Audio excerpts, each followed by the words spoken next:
तुम्ही सगळे बरे आहेत ना? तर आपण बनवत आहोत रताळ्याचा केस. त्यासाठी मी रताळे असे सोलून घेतलेत, सालं काढून घेतली, नंतर किसून घेतली, नंतर पाण्यामध्ये त्यांना ठेवलं आहे म्हणजे त्यांचा स्टार्च निघून जाईल. आणि जिरं, मिरच्या, शेंगदाण्याचा कूट 2-3 चमचे, कोथिंबीर आणि मीठ घेतलेलं आहे. तवा गरम करत आहे. जिरं आणि मिरच्या फ्राय करून घेत आहे तेल टाकून. आणि आता तव्यावरती रताळ्याचा किस टाकलेला आहे आणि तो असा मिक्स करून घेत आहे. आणि चांगला मिक्स केल्यानंतर आपण त्याला झाकण ठेवून 2 मिनिटं शिजवून घेणार आहोत. पीठ टाकून दिलेलं आहे. आता परत मिक्स करायचं आहे आणि 2 मिनिटं आपल्याला झाकण ठेवून वाफ द्यायची आहे.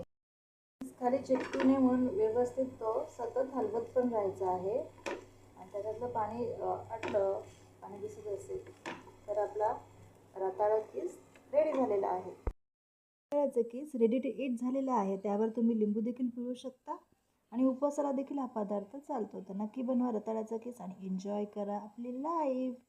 Have a nice day. Good bye. Channel guys please.